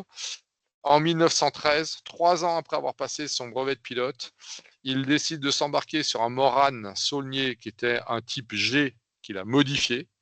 Donc on l'a appelé type H. Il l'a fait modifier par Morane en modifiant les réservoirs, en modifiant le moteur, en modifiant le centre de gravité, etc., en rajoutant un réservoir d'huile supplémentaire et ainsi de suite. Bon, donc le Morane H, il y en a un exemplaire qui n'a jamais été fait, c'est un modèle G modifié, voilà, et il a traversé la Méditerranée. La Méditerranée, c'est 7 heures de vol, presque 8 heures de vol. Vous voyez que 4 ans après avoir traversé la Manche, notre ami Blériot met 37 minutes pour faire 20 km. Lui, il met 7 heures, presque 8 heures pour faire 700 km. Il va de Saint-Raphaël, il décolle de Saint-Raphaël, il se pose en Tunisie à Bizerte. Tout le monde l'a oublié. Roland Garros n'est pas un champion de tennis, même s'il y a un stade qui porte son nom aujourd'hui. Ça, je vous la raconterai une autre fois. C'est pas au programme du BIA. C'est juste qu'en tant que rugbyman, il était le copain de promotion à HEC de Lefebvre qui va devenir le président du Stade français. Et donc, il va construire le stade de la Porte d'Auteuil, à qui il donnera le nom de son camarade Roland Garros. Roland Garros a aussi une autre caractéristique. Dès 1914, dès l'ouverture du conflit, il va s'engager dans l'armée de l'air. Il va d'abord être refusé, puis finalement, il va repostuler, ils vont le prendre. Et Roland Garros va inventer l'avion de chasse. En effet, les premiers avions, il y a 2 personnes à bord. Il y a un mec qui pilote et derrière lui, il y a un gars avec un flingue qui essaye soit avec une bombe et qui lâche une bombe à la main, soit avec un flingue et qui essaye de tirer sur les autres. Évidemment, inutile de vous dire que c'est très peu efficace, que c'est très dangereux. De temps à autre, le tireur passe par-dessus bord, etc. Roland Garros va mettre au point un dispositif qui va permettre de tirer dans l'axe de l'avion. Donc, il va fixer une mitrailleuse sur le capot et il va mettre en place un dispositif qui va permettre de synchroniser le tir pour que le tir se fasse pendant que l'hélice est horizontale. Autrement dit, la pale passe devant le pilote et la balle part avant que la deuxième pale n'arrive. Donc le tir va se faire pendant que les pales ne sont pas dans l'axe de tir. Malheureusement, de temps à autre, il se peut qu'une cartouche soit viciée et donc qu'elle mette du temps avant que l'amorce ne donne le coup de feu. C'est ce qu'on appelle une cartouche qui fait long feu. Eh bien, pour éviter que les cartouches fassent long feu, il va également inventer un dispositif qui va être fixé sur la pale et qui va permettre de dévier la balle au cas où la balle partirait dans l'hélice pour éviter qu'elle ne casse l'hélice. Donc, il va mettre au point un système de synchronisation avec des déflecteurs permettant de fixer une mitrailleuse sur le capot et donc de tirer dans l'axe de l'avion et surtout d'être seul à bord, d'être le pilote et le tireur. Et ça, c'est l'invention de l'avion de chasse qui s'appellera le Morane type L. Alors, ce que vous voyez là sur cette photo, c'est une réplique. Cette réplique a été fabriquée en 2013, entre 2011 et 2013. On a refabriqué, from scratch, une réplique du Morane type H pour refaire la traversée. Et le gars que vous voyez ici dans l'avion s'appelle Baptiste Salis, et c'est lui qui va piloter cette réplique. Il va mettre également 7 heures pour traverser, mais avec un peu moins de problèmes que Roland Garros, parce que Roland Garros, son moteur va le lâcher en route. Il va partir avec 11 cylindres, il va arriver avec 7 cylindres qui fonctionnent. Il va en perdre 4 en route. Donc il va avoir un moteur qui ne fait à peine la moitié de sa puissance de départ. Et quand il va arriver à Bizerte, il va se poser, il lui restait 5 litres d'essence à bord. Donc inutile de vous dire que c'est véritablement un exploit incroyable en 1913 de traverser la Méditerranée sur 700 km en presque 8 heures de vol et arriver dans des conditions pareilles. Donc en 2013, on va construire une réplique, on va refaire cette traversée avec cette réplique qui aujourd'hui est exposée à Toulouse. Qu'est-ce que je voulais dire d'autre? Le Morane type L, c'est-à-dire l'ancêtre de l'avion de chasse, le premier avion de chasse jamais développé et qui est également développé sur la base d'une idée de Roland Garros, est en cours de reconstruction. Ils sont en train de fabriquer une réplique à Tarbes.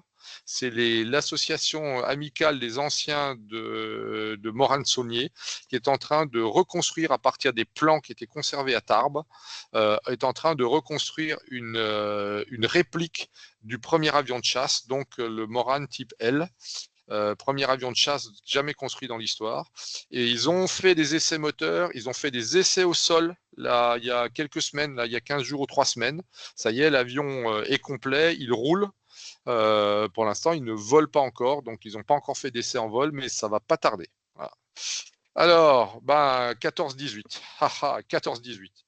Alors 14-18, ça va être à la fois une guerre atroce, presque 6 millions de morts, 2 400 000 morts côté français, des militaires essentiellement, mais également quelques centaines de milliers de civils, des morts anglais, des morts américains, même si les Américains n'entrent dans la guerre qu'en 1917, pendant la dernière année, des morts allemands, environ 3 millions de morts côté allemand, entre 3 millions et demi de morts, et pardon, qu'est-ce que j'ai dit 6 millions, 8 millions de morts, la totalité de la Première Guerre mondiale, et également, évidemment, des morts côté russe et autrichien, allemand et Autriche tout inclus, c'est 3 millions et demi. Évidemment, du côté des Serbes, des Grecs qui vont faire partie, des Turcs qui vont faire partie de l'alliance avec l'Allemagne, l'Autriche et la Turquie vont être dans la triple alliance. Les Russes qui au départ sont dans le même camp que l'Angleterre et la France vont arrêter le conflit en 1917 suite à la Révolution, vont se retirer du conflit. Bon, donc ça va être une guerre horrible au sol. Mais c'est surtout l'arrivée d'une nouvelle arme. Alors au départ, au tout début, on a évidemment quelques ballons captifs qui sont des ballons d'observation. Est-ce qu'on a une illustration? Non, j'en ai pas dans cette présentation-là. Mais de chaque côté, à l'arrière des lignes, à l'arrière des tranchées, eh bien, on va prendre des ballons captifs, c'est-à-dire attachés à une corde. On va les laisser monter de façon dans la nacelle à avoir un observateur avec des jumelles ou une longue vue pour observer les lignes ennemies. Le seul problème, c'est qu'on ne voit pas tout. On ne voit pas tout parce qu'on voit en biais. Deuxièmement, on n'est pas au-dessus. Troisièmement, c'est facile de planquer quelque chose derrière du camouflage. Donc, pour avoir des observations correctes, il vaut mieux y aller. Et ça, les ballons ne le permettent pas. Enfin, le ballon, il a un dernier inconvénient, c'est qu'il est gros et il est immobile. Donc, il suffit de prendre un canon et de viser bien et on dégomme le ballon du mec en face. Alors, on va commencer à utiliser les avions pour aller faire de l'observation. On va faire de la reconnaissance. Les avions doivent avoir une bonne autonomie pour aller loin en territoire ennemi. Donc, on va améliorer les avions très vite. On va les utiliser pour survoler les tranchées d'en face. Évidemment, on va se prendre quelques balles. Donc, on va commencer à essayer de les blinder, ce qui fait qu'ils vont devenir plus lourds. Il faut qu'ils aillent plus loin, donc il faut qu'ils emportent plus de carburant. Il faut qu'ils aillent plus vite pour éviter d'être interceptés. Évidemment, comme la reconnaissance, voir un avion ennemi survoler vos lignes au-dessus de chez vous, ça ne vous intéresse pas. C'est intéressant d'aller voir les autres, mais on va éviter de se faire voir soi. Donc, on va commencer à avoir des chasseurs. Les chasseurs pour aller dégommer les avions ennemis quand ils viennent au-dessus de chez vous, soit pour bombarder, soit pour observer. Donc, on a pu emporter des bombes, etc. Enfin, du bombardement stratégique, pénétrer loin en territoire ennemi, cette fois-ci, pour emporter des charges importantes en termes de carburant et de bombardement. Cette fois-ci, non plus pour bombarder les tranchées, les combattants et les armes ennemies, mais bombarder à l'arrière les usines, les entrepôts, les voies de communication, etc. Donc, bombardement tactique, bombardement stratégique et enfin la chasse. Évidemment, la chasse, pour éviter d'être bombardé chez soi, d'être observé chez soi, on va mettre des chasseurs. Mais les chasseurs vont également accompagner les bombardiers pour éviter que nos bombardiers soient interceptés par les chasseurs de l'ennemi. Et donc, on va énormément améliorer le matériel. Ça va faire des bons technologiques considérables. D'une part, les moteurs. Oui, il faut aller plus vite et il faut aller plus loin. Donc, besoin de puissance. On est passé de moteurs comme par exemple les moteurs Anzani qui étaient sur la Demoiselle ou sur les premiers versions des Blériot. Moteur Anzani, 20 chevaux, 27 chevaux. Le Blériot 11 qui traverse la Manche, c'est 27 chevaux. Là, on va vite passer à 100 chevaux sur des moteurs en ligne, en V, en puissance. En 1918, on est sur des moteurs qui dépassent les 400 chevaux. Les moteurs qui tombaient en panne régulièrement, qui tournaient au mieux quelques heures, là, vont commencer à avoir des capacités de tourner pendant des dizaines, voire des centaines d'heures. Deuxième progrès, les fuselages et l'aérodynamique. Là, vous avez devant un Blériot 11, derrière un Morane-Saulnier. On a considérablement amélioré la structure des cellules, leur aérodynamique, les capots. Le Blériot 11, il était carré. Les Morane-Saulnier vont commencer à avoir des cellules avec des couples. Les fuselages prennent une forme arrondie, sont entièrement recouverts de toile. Les profils d'ailes deviennent plus épais, c'est-à-dire que la portance augmente, certes, mais comme ils deviennent plus épais, la traînée augmente. Mais heureusement, la puissance des moteurs est passée de 50 à 200 chevaux. On est quand même beaucoup dans des biplans, mais on commence à avoir un certain nombre de matériels monoplans. Surtout, on a un génie absolu. On a un génie absolu qui s'appelle Maurice Bloch. Marcel Bloch, pardon. B-L-O-C-H. Marcel Bloch est un jeune ingénieur. Il est sorti de l'école centrale. Une vraie tête, un matheux incroyable. Il se rend compte que les hélices, quand on fabrique des hélices, comme c'est le cas par exemple sur, alors je vais trouver un avion ici, voilà, dont j'en ai pas là. Bon, alors on en voit quelques-unes ici. Bon, bref, passons. Voilà quelques avions de la Première Guerre mondiale. Vous voyez ici le SE5 qui va être, alors vraiment le SE5 en haut à gauche va être un avion qui va avoir son heure de gloire entre fin 1916 et courant 1917. Pas très efficace. pas très supérieur au Fokker D1 allemand, qui est un triplan, le seul triplan qui ait véritablement eu une grande carrière. Les autres, vous voyez, étaient tous des biplans. Le triplan avait cet avantage d'avoir autant de portance qu'un biplan, mais avec des ailes beaucoup plus courtes. Comme il avait des ailes beaucoup plus courtes, évidemment, ce qu'on appelle son taux de roulis, c'est-à-dire le temps nécessaire pour le mettre sur la tranche, beaucoup plus court. Il avait donc une vitesse de rotation sur son axe de roulis beaucoup plus élevée. Ce qui veut dire qu'il était beaucoup plus maniable. Et c'était son énorme avantage. Il était beaucoup plus maniable. Inversement, il avait un gros défaut. C'est que comme c'était un triplan, il avait beaucoup plus de traînée. Et donc, du coup, il était globalement beaucoup plus lent. Donc, il n'avait pas d'accélération. Donc, on était en infériorité sur la maniabilité, mais en supériorité sur la vitesse.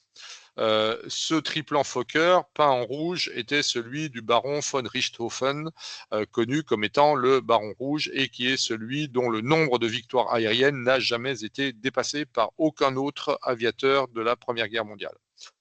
Nous avions en haut à droite le SPAD 13, qui était effectivement un avion un avion français. Et cet avion français est absolument fabuleux. Il va surtout avoir un moteur d'une grande puissance qui fait qu'en termes de vitesse, il va être l'instrument de la supériorité aérienne des Alliés de la Première Guerre mondiale et va permettre d'avoir une totale supériorité aérienne à partir de fin 1917 et pendant toute l'année 1918. C'est simple, les Alliés vont récupérer la maîtrise totale des airs pendant l'année 1918 et ça va être grandement grâce au SPAD 13. Les Allemands vont développer un avion remarquable, le D7, le Fokker D7, mais malheureusement, il va arriver tard. Il va arriver en très petit nombre sur une guerre en 1918 où l'Allemagne commence à être à bout de ressources militaires et industrielles et donc il ne va pas réussir à reconquérir la supériorité aérienne. J'étais revenu là-dessus pour vous parler des hélices. Entre autres, notamment, le SPAD 13 va avoir une hélice remarquable. Une hélice remarquable parce que les hélices étaient en bois. Donc on prenait un gros bout de bois et on commençait à tailler dedans avec des ciseaux, puis ensuite on décapait, puis on les finissait au papier de verre. Donc le profil d'une hélice était théoriquement fait à partir d'un gabarit, mais le gabarit était plus ou moins bon, était plus ou moins respecté, ce qui fait que quand on faisait deux hélices, deux hélices fabriquées de suite dans le même atelier par les mêmes ouvriers n'avaient pas exactement précisément la même forme. Elles étaient mises au point de façon assez empirique, artisanalement. Alors des fois, on augmentait un peu l'épaisseur, on diminuait un peu la courbure, etc. Et puis on les essayait. Voilà, on les montait sur un avion et puis il y avait un mec qui s'appelait un pilote d'essai et qui montait dans l'avion et qui essayait l'hélice. Et puis des fois, ah ouais, celle-là, elle est bonne, celle-là, elle va vraiment bien d'hélice. Ah, j'ai gagné 20 km/h. Ah, l'hélice suivante, oh celle-là, c'est de la daube. On n'avance pas, manifestement, elle ne mord pas dans l'air, c'était ce qu'on disait, l'hélice ne mord pas. Voilà, donc voilà. Et donc on essayait les hélices. Et de temps à autre, on tombait sur une qui était super bonne et de temps à autre, on tombait sur une super mauvaise. Et on a un gars absolument génial, Marcel Bloch, B-L-O-C-H. Un jeune ingénieur issu d'une famille juive d'Alsace, émigré après la défaite de 1870, fait ses études d'ingénieur à l'école centrale et commence à faire les calculs de la dégressivité de la portance en fonction de la vitesse angulaire du pied d'hélice jusqu'à l'extrémité de l'hélice. Et il va concevoir une hélice dont le profil est extrêmement efficace et il va la breveter, il va déposer le dessin, il va breveter cette hélice et il va créer un atelier qui va fabriquer cette hélice en série qui s'appellera l'hélice éclair. Cette hélice éclair, créée par Marcel Bloch, va donner naissance à un constructeur aéronautique, le constructeur Marcel Bloch, qui va créer ensuite des avions, va dessiner des avions. Cette hélice éclair va être installée sur un grand nombre d'appareils de la Première Guerre mondiale et va faire partie des innovations permettant aux Alliés d'avoir la supériorité aérienne sur le reste des forces de l'Axe. De la Triple Alliance. Voilà, hélice éclair. Alors Marcel Bloch, vous n'en avez peut-être pas entendu parler, mais en réalité, vous le connaissez tous, parce qu'il va pendant la Deuxième Guerre mondiale, être arrêté puis déporté à Buchenwald. Lorsqu'il va revenir de Buchenwald, il va prendre le nom de résistant qu'avait utilisé son frère dans la résistance, qui s'appellera Dassault. Et donc Marcel Bloch, en 1945, va devenir officiellement changé de nom, va devenir Marcel Dassault et va créer ce qui est toujours aujourd'hui le constructeur d'avions, des avions Marcel Dassault, maintenant qui s'appelle Dassault Aviation. Voilà. Et donc les débuts de Marcel Dassault dans l'aéronautique, eh bien c'était sous son nom de naissance, Marcel Bloch, pendant la Première Guerre mondiale, avec la création de l'hélice éclair. Vous voyez sur cette photo un Blériot 11 au premier plan et derrière un Morane type H. Ces avions qui étaient en stock lorsque la guerre de 14 va débuter, vont servir dans des missions de reconnaissance, mais très très vite, on va mettre au point des avions beaucoup plus perfectionnés. Donc je vous ai parlé du Morane type L. D'ailleurs, tiens, je vais passer à nouveau là-dessus. Réplique Morane L. Voilà. Là, voilà, la réplique du Morane type, voilà. Ils sont en train. Et vous avez. Désolé, il y a toujours de la pub. Voilà, je saute la pub. Voilà, à La Loubert, c'est-à-dire à côté de Tarbes, ils sont en train de reconstruire la réplique du Morane type L. Voilà, le Morane Saulnier L, l'avion qui a été mis au point par euh, Roland Garros pour être le premier avion de chasse. Il recevra d'ailleurs une mitrailleuse axiale. Voilà. Et donc ça, c'est des passionnés, des anciens de chez Morane Saulnier qui reconstituent cette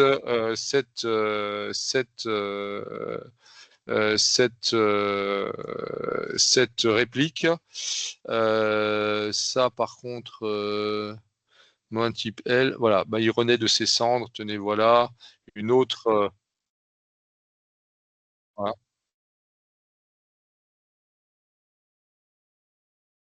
voilà, voilà.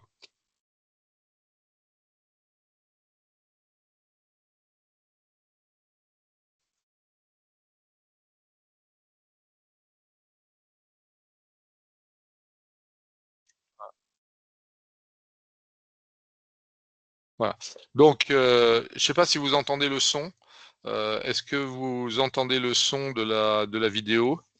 Je ne sais pas si vous l'entendez ou pas. Non, vous n'entendez pas le son. Ah, d'accord, ok. Bon, vous avez vu la vidéo, donc grosso modo, il expliquait qu'il reconstruisait, il reconstituait le Morane type L de la Première Guerre mondiale. Je pense qu'on le verra bientôt voler. Alors, on va continuer sur la Première Guerre mondiale parce que c'est normalement c'est le chapitre que j'espérais finir aujourd'hui et je vais un peu plus vite. Donc, on va peut-être avancer un peu plus que prévu. Voilà. Derrière, grâce à la Première Guerre mondiale aussi, se posent les questions. Hein. Quand on veut aller faire du bombardement, il nous faut des grosses machines qui soient capables d'emporter des charges utiles importantes, des bombes.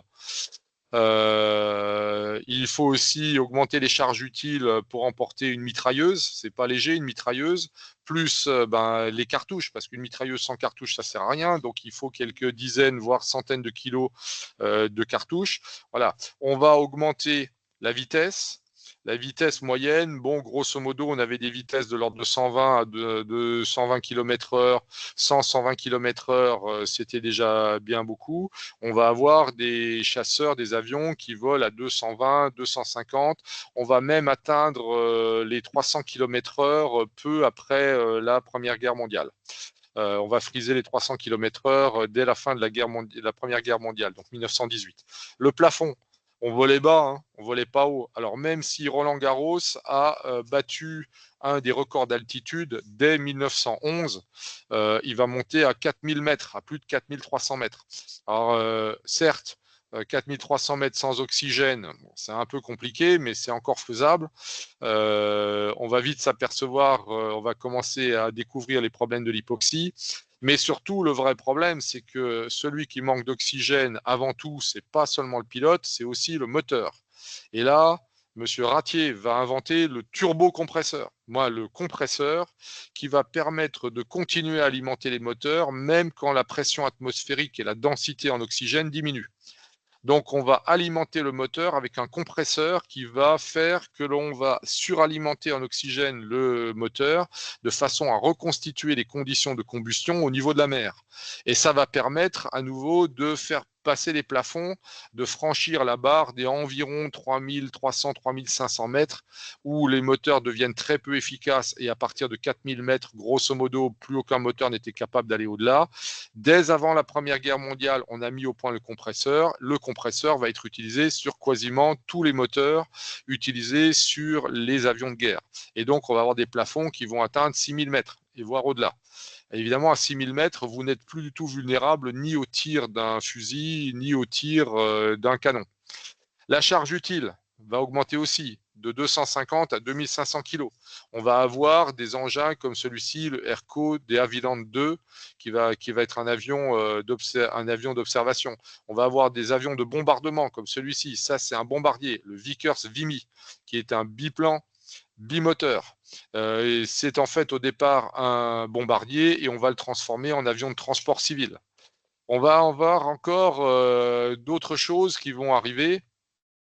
Non seulement la vitesse augmente, le plafond monte, la charge utile augmente, mais le rayon d'action augmente également. Le rayon d'action augmente avec des avions qui avaient un rayon d'action de quelque chose comme 100 à 150 km. On va commencer à avoir des avions qui sont capables de faire 300, 400, 500 km, voire au-delà. On va commencer à battre des records de distance. Évidemment, tous ces progrès faits pendant la Première Guerre mondiale vont aboutir à deux choses. En 1918, on se retrouve à la fin de la guerre avec d'un côté quelque chose comme 23 000 pilotes formés pendant la guerre. Voilà. Donc avant 1914, quelques centaines de personnes avaient un brevet de pilote. Quelques centaines de pilotes. Après la guerre, 23 000. Pendant la guerre, on a formé, si je me souviens bien, plus de 32 000 pilotes. On a formé des gens au pilotage. On se retrouve avec 23 000 pilotes. Et on se retrouve aussi avec des centaines, voire des milliers d'avions. Des avions qui avaient été conçus pour la chasse, pour le bombardement, etc. On se retrouve avec des avions. Qu'est-ce qu'on fait de ces avions? L'idée, faire du transport commercial. Alors, la première idée, c'est on prend les petits avions rapides, donc des avions qui étaient typiquement des chasseurs. C'est des avions qui sont petits, qui sont compacts, qui sont rapides et qui, une fois qu'on a enlevé la mitrailleuse et la soute pour les cartouches, on gagne quand même quelques dizaines, voire centaines de kilos pour transporter des choses pas trop lourdes, notamment du courrier. Donc, on commence par faire les premières liaisons postales. La première liaison postale en France, c'est entre Metz et Reims, si je me souviens bien. On va commencer à transporter un sac de courrier.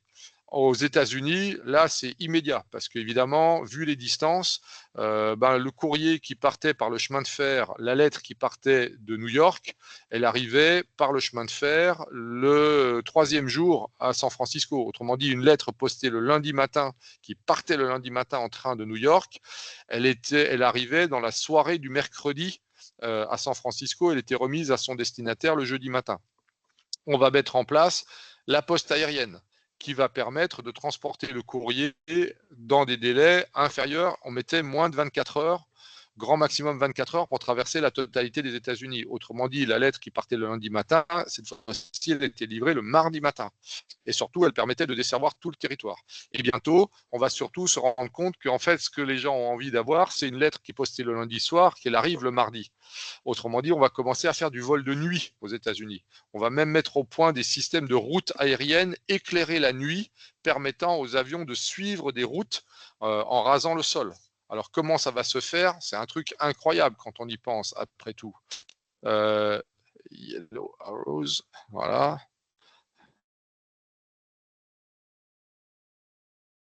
Ouais, d'accord. Voilà. Voilà, vous avez ça. On va créer des petites cabanes comme celle-là, avec des mâts éclairés et des grandes flèches en béton jaune par terre. Voilà. Eh bien, de nuit, les avions allaient de phare en phare et ils suivaient des routes. Et normalement, sur le sommet de la cabane, d'ailleurs, il y avait le numéro de la route. Voilà. Et vous aviez des routes aériennes comme celle-ci que les avions suivaient. Vous voyez, qui partaient de New York, il y avait un certain nombre de routes et ils suivaient des routes aériennes qui étaient marquées au sol par ces cabanes avec au sommet de la cabane le numéro de la route et par terre une grande flèche en béton jaune éclairée la nuit, ce qui permettait de faire du vol de nuit sans autre moyen de navigation que de regarder par terre et suivre les flèches jaunes. Donc, on va mettre au point ce genre de choses. On va faire du transport du courrier. Il y a également un innovateur, monsieur Pierre-Georges Latécoère, qui va se lancer simultanément dans la construction d'avions et la création d'une compagnie aérienne, la Compagnie Générale Aéropostale en 1927. Des lignes aériennes qui va transporter du courrier. Des courriers vers où? Essentiellement vers l'Afrique. Il fallait des semaines pour que le courrier arrive par bateau depuis l'Afrique jusqu'à la métropole ou inversement. Il va donc mettre en place une ligne aérienne qui va commencer par faire Toulouse, Casablanca, Dakar. Plus tard, va continuer sur l'intérieur de l'Afrique occidentale française, l'AOF, donc en direction de Ouagadougou, puis Abidjan, vers l'est, vers Niamey. Il va de suite très vite développer la liaison avec l'Amérique du Sud, beaucoup plus intéressante et beaucoup plus rémunératrice parce que beaucoup plus de courriers vers des pays économiquement en fort développement comme le Brésil et l'Argentine. Donc il va descendre vers Rio, puis Recife, puis Buenos Aires et enfin la traversée des Andes vers Santiago du Chili. Première traversée des Andes réussie par une femme sur un caudron G6 et va faire la traversée de Mendoza à Santiago du Chili. Et en fait, ensuite va être ouverte la ligne aérienne qui va aboutir à quelques grands épisodes, notamment avec l'atterrissage forcé sur un glacier de ça y est, j'ai son nom sur le bout de la langue, vous le retrouverez dans la doc. Voilà, la ligne aérienne passe au-dessus de l'Atlantique.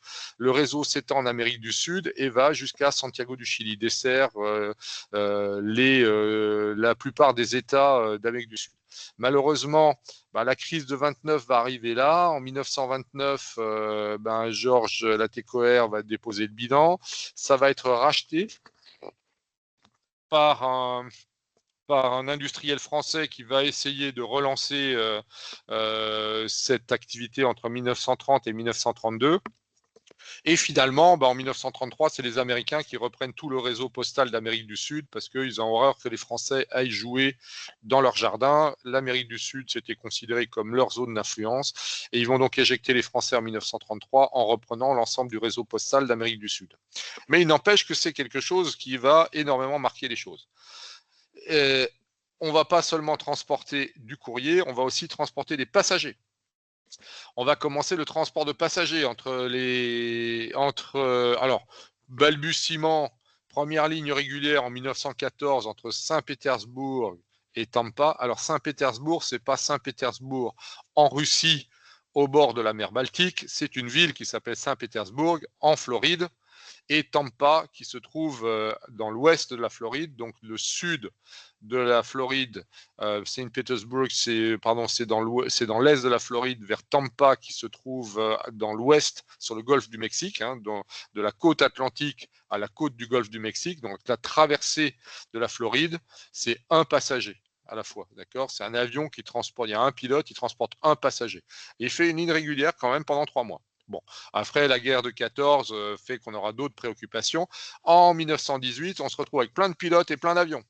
Eh bien, on va commencer à faire des petites lignes. On utilise des bombardiers comme le fameux Vickers Vimy là que je vous ai montré tout à l'heure, le voilà, le Vickers Vimy, des gros bateaux comme ça, destinés à transporter quelques centaines de kilos de bombes. On va les transformer, on va les reconvertir en avions de passagers. On va prendre des bombardiers, on y met 2, 3, 4 passagers qu'on assoit sommairement sur des sièges pas toujours très confortables. Et très très vite, on va commencer à faire des avions spécifiques avec une cabine à passagers. Dès 1919, on crée des avions avec 10 à 12 passagers. Dans les années 30, apparaissent, alors dès les années 20, de nombreuses compagnies, notamment les ancêtres de la compagnie Air France, donc une compagnie qui assure la ligne qui va jusqu'en Roumanie dans les années 20, qui fait Paris, Strasbourg, Munich, Vienne, Budapest, Bucarest. Une autre compagnie qui assure des lignes vers la Belgique et l'Allemagne. La troisième, j'ai oublié ce qu'elle faisait comme ligne. Ces trois compagnies vont fusionner et donner naissance à Air France.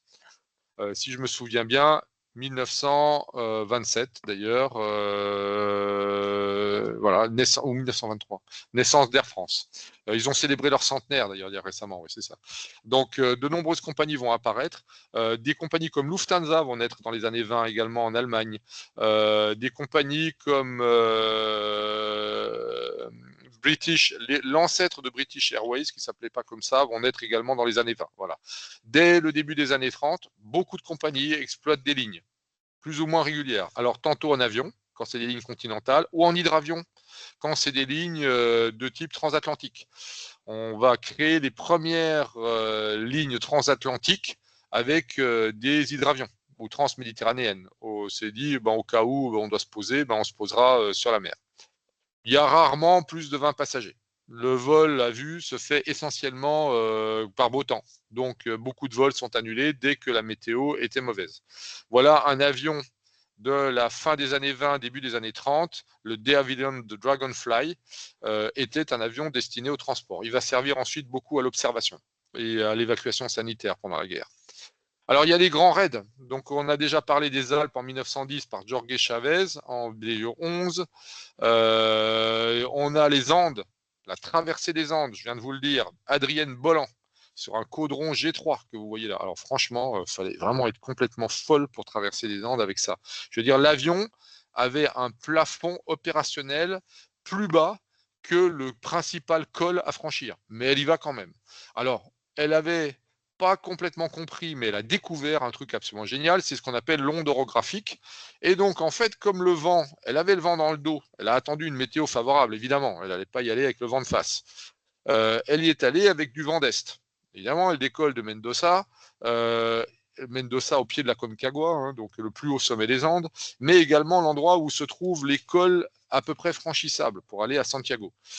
Des cols à presque 4000 mètres. Alors que cet avion-là ne dépassait pas les 3000, 3500 mètres. Mais comme elle a le vent dans le dos, le vent ne traverse pas la montagne. Donc forcément, en arrivant contre la montagne, le vent se soulève et passe par-dessus le col.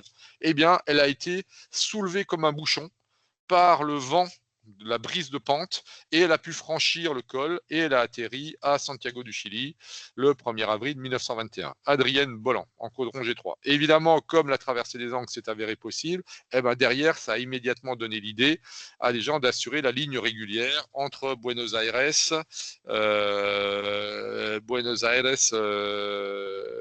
et Santiago du Chili, et donc mettre en place une liaison transandine. Beaucoup de grandes premières se font avec les traversées de continents avec sans escale. Le premier Paris-Saïgon, par exemple, est réalisé à cette époque-là. Évidemment, on a parlé de la traversée de la Manche en 1909, 25 juillet 1909 par Blériot. La première traversée de la Méditerranée, malheureusement tombée dans l'oubli, par Roland Garros en septembre 1913. Première traversée de l'Atlantique, c'est pas Lindbergh. Non, la première traversée de l'Atlantique, c'est Alcock et Brown, qui étaient un Anglais et un Irlandais. C'est Brown, c'est pas Bone. Brown. C'est un Vickers Vimy ils partent de Terre-Neuve, donc un bimoteur, un ancien bombardier reconverti. Donc, comme c'est un ancien bombardier grosse charge utile, ils remplacent toutes les soutes à bombes par des réservoirs. Ils emportent un max d'essence et ils traversent sans escale entre Terre-Neuve et l'Irlande. Donc, évidemment, ils traversent à l'endroit, entre guillemets, presque le plus court. En fait, ce n'est pas tout à fait le plus court. Si on veut traverser vraiment à l'endroit le plus court, il faut aller de Floride jusqu'à Santander, le cap nord-ouest de l'Espagne. En fait, si vous faites ça, là, vous avez la traversée la plus courte entre les côtes de Floride et le nord-ouest de l'Espagne. Mais bon, là, ils vont faire une traversée de Terre-Neuve à l'Irlande, ce qui n'est pas tout à fait la plus courte, mais c'est quand même pas des masses. Ça ne fait que 3700 ou 3800 km. En fait, ils vont réussir cette traversée. Et arrivant en Irlande, ils vont voir les côtes d'Irlande, ils vont arriver dans le Connemara, au nord de Galway, et en fait, ils vont croire que c'était un champ. Ils vont vouloir se poser sur ce qu'ils pensaient être un champ, et qui en fait était un marécage. Très très très mou et assez profond, et en fait l'avion va s'enfoncer, va capoter. Alors ils vont s'en tirer avec juste quelques contusions et des blessures mineures, hein. Ils vont s'en sortir très bien, mais l'avion va être totalement détruit, va être planté, et cet endroit existe toujours à quelques dizaines de kilomètres au nord de Galway. Il y a un magnifique monument qui célèbre l'arrivée de Alcock et Brown, la première traversée de l'Atlantique. Alors évidemment, la traversée mythique, c'est celle qui était récompensée par le prix Deutsche de la Meurthe, qui offrait plusieurs dizaines de milliers de francs or au premier qui réussirait la traversée de l'Atlantique. Eh bien, elle va se faire dans le sens New York-Paris. D'accord, c'était le challenge, c'était New York-Paris ou Paris-New York, qui était celle qui était récompensée. Donc un vol direct New York-Paris, c'est le 21 mai 1927, il faudra attendre 8 ans, Charles Lindbergh, dans un Ryan PT6 modifié, entièrement modifié, complètement bricolé, bidouillé, etc. Lindbergh va supprimer va supprimer le pare-brise. Il va reculer son siège de pratiquement 1,50 m pour installer des réservoirs dans les ailes, des réservoirs au-dessus de sa tête, des réservoirs devant lui entre le moteur et il va partir avec plusieurs centaines de litres d'essence. Le cockpit fait qu'il ne voit rien devant lui. Il va mettre en place un périscope pour pouvoir voir devant lui pour décoller et atterrir. Et grâce à cet avion, il va finir par traverser l'Atlantique en plus de 30 heures.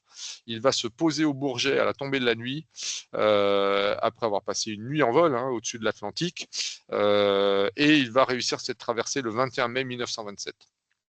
Avant lui, il y aura eu une tentative avec l'Oiseau Blanc. Nungesser et Colli, début 1927, vont tenter la traversée dans l'autre sens, de Paris à New York.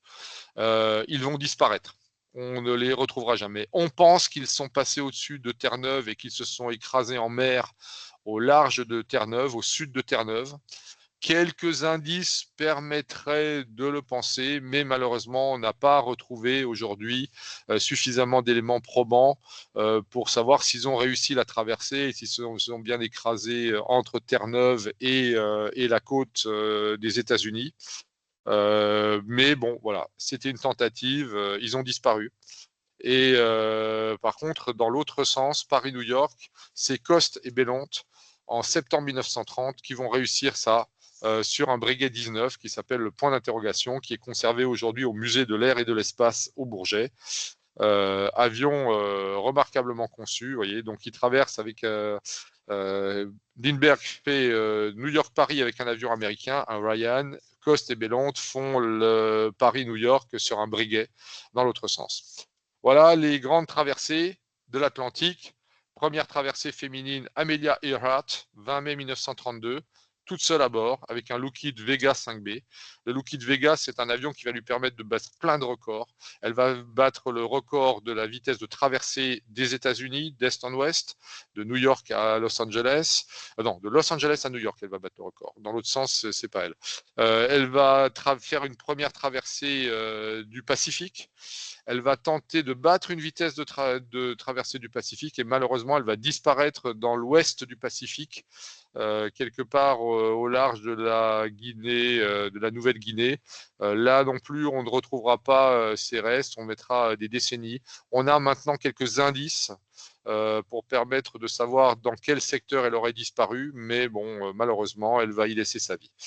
L'Atlantique Sud, entre l'Afrique et le Brésil, donc entre Saint-Louis, entre Dakar et Natal, va être traversé par Coste et le Brix, à nouveau sur un Breguet 19.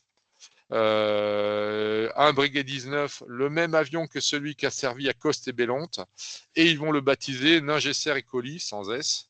Faudrait que je corrige cette erreur là. Ils vont traverser, Ningesser et Colli vont traverser l'Atlantique Sud, ce qui va ouvrir la route de l'Atlantique Sud. Et vous voyez que 1927, traverser l'Atlantique Sud, ça va être l'année de fondation de la compagnie aéropostale par la TECOR. L'ouverture de la route, de la traversée de l'Atlantique Sud par le BRICS va ouvrir l'idée d'avoir une liaison aéropostale entre l'Afrique et le Brésil et entre l'Europe et l'Amérique du Sud. Cette route sera empruntée notamment par les LATECOR 28 de l'aéropostale à partir du 13 mai 1930. Voilà, on va traverser le Pacifique, c'est des hydravions. Pangborn et Herndon en 1931 va traverser le Pacifique. Alors ils vont la traverser de façon un peu bizarroïde parce qu'ils vont la traverser depuis le sud de la Californie vers le nord de l'Australie, c'est-à-dire une route relativement courte, beaucoup plus courte que d'aller vers les Philippines ou vers le Japon. Amelia Earhart va essayer cette traversée. Elle a disparu en 1937. Je viens de vous en parler. Après être traversée dans une météo très défavorable et des problèmes mécaniques, et son Lockheed Electra va disparaître quelque part dans l'ouest du Pacifique, au nord de la Nouvelle-Calédonie, dans le secteur de la Nouvelle-Papouasie. Voilà. On parlera de l'avion commercial. On continuera à parler. Pourquoi est-ce qu'il s'est planté, lui là? Tiens, tac, paf, boum, pardon. Voilà, j'ai sauté la mauvaise ligne. Voilà. Et donc, on parlera des compétitions la semaine prochaine pour terminer la partie des années 30 avec énormément d'innovations autour de la vitesse, au niveau de l'instrumentation, au niveau de la navigation. Donc, nous reprendrons, nous continuerons ce chapitre de l'histoire jusqu'à inclure la Deuxième Guerre mondiale et les développements après la Deuxième Guerre mondiale la semaine prochaine. Voilà, je vous remercie de votre attention ce soir. Je vais revenir à ça. Voilà, j'ai arrêté le partage. Je mets fin ici à l'enregistrement. Et je vous souhaite donc une bonne semaine et à mercredi prochain.